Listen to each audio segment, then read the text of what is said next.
La alianza reparte culpas y no asume ninguna.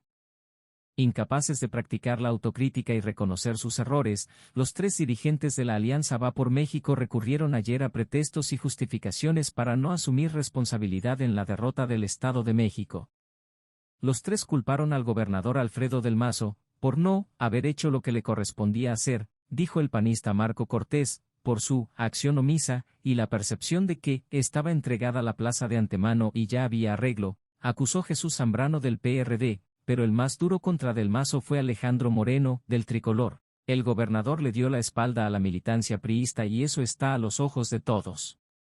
Jamás pedimos que se violentara la ley, pero hay que tener dignidad y carácter.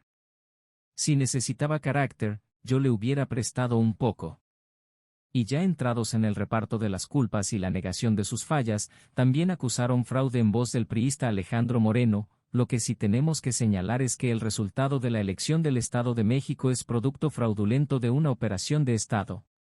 Todos los medios de comunicación dieron puntual cobertura a las acciones que hizo la autoridad electoral, todos y cada uno de los funcionarios públicos violando sistemáticamente la ley, los agarraron con las manos en la masa, movilizaron padrones electorales para irlos a registrar al Estado de México y está acreditado. Y con todo y eso dimos una batalla en el Estado y no es justificación, es poner las cosas como son. Pero no solo encontraron culpables para su derrota, sino que además se fueron al terreno hipotético de los hubieras que claramente no existen ni en la vida y mucho menos en la política. ¿Qué hubiera pasado en el Estado de México si también se hubieran estado jugando las presidencias municipales o las diputaciones locales? Yo les aseguro que el resultado hoy sería otro, que hubiese ocurrido, de hecho, si el partido de MC no le hubiera hecho el trabajo sucio a Morena y se hubiera sumado a la coalición del Estado de México. Hoy, seguro que el resultado sería otro, dijo Marco Cortés, líder del PAN, que luego remató, en lo más parecido a una autocrítica, que tenemos que reconocer que no logramos despertar la participación de la sociedad. Y así, sin reconocer un solo error, sin hablar de las fallas de una campaña que no emocionó a los votantes, sin explicar por qué a su candidata se le vio tan sola en sus eventos y recorridos a los que muy poco acudían ellos como dirigentes, sin decir por qué no acusaron antes la omisión o la supuesta traición del gobernador del Mazo y esperaron hasta la derrota para señalarlo a él como responsable, pero sobre todo sí explicarle a sus simpatizantes, militantes, y a los ciudadanos que los ven achicados, timoratos e incapaces frente al autoritarismo de la 4T y del presidente. Los dirigentes del Tricolor, del PAN y PRD le dieron vuelta a la página, se dedicaron a celebrar el triunfo en Coahuila, que fue más del candidato Manolo Jiménez y de la operación de Miguel Riquelme, y pasaron directo a anunciar que tendrán un método para elegir a su candidato a la presidencia de la República el 26 de junio próximo.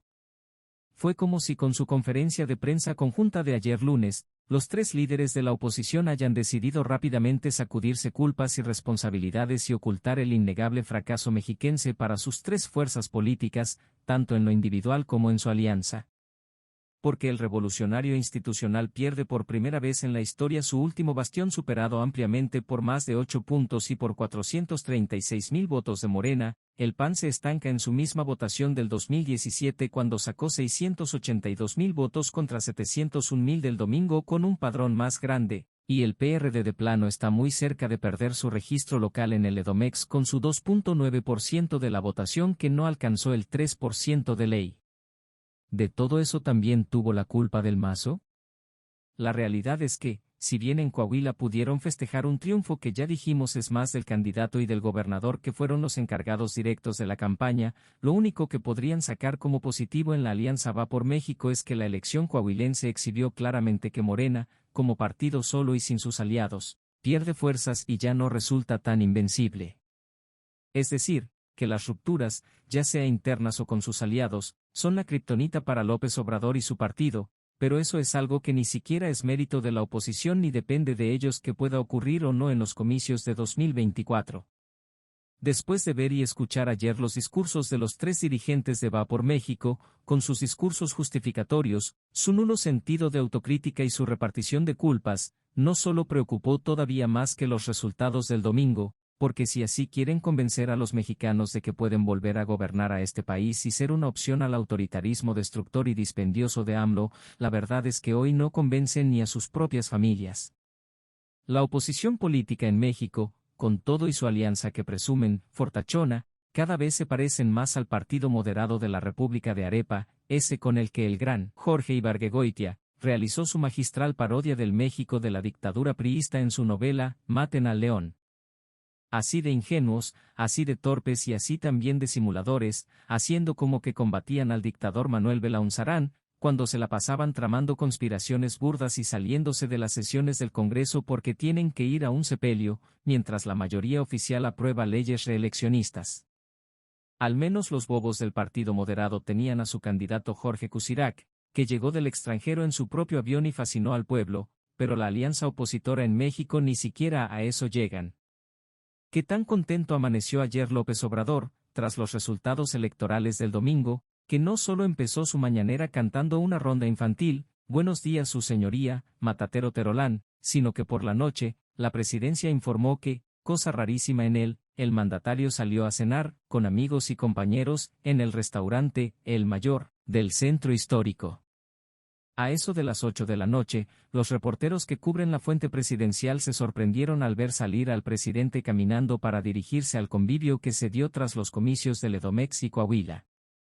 Al lugar de la cena, ubicado justo en los altos de la librería Porrúa, también llegaron anoche la jefa de gobierno, Claudia Sheinbaum, el canciller Marcelo Ebrard, el secretario de Gobernación Adán Augusto López, y el líder de Morena, Mario Delgado, entre otros. Hasta anoche no se sabía qué cenaron y bebieron el presidente y sus corcholatas, pero lo que sí quedaba bastante claro es que, maestro de los mensajes políticos, AMLO trató de mandar un mensaje de unidad y celebración en su 4T, tras el triunfo mexiquense y aún por la derrota en Coahuila. Y mientras la oposición se hacía bolas dando pretextos y justificaciones por los resultados, el mandatario y sus taparroscas salieron a celebrar y a dejarse ver muy juntitos y brindando. Por cierto que los que también tendrían mucho que celebrar tras los comicios mexiquenses son los del Verde Ecologista.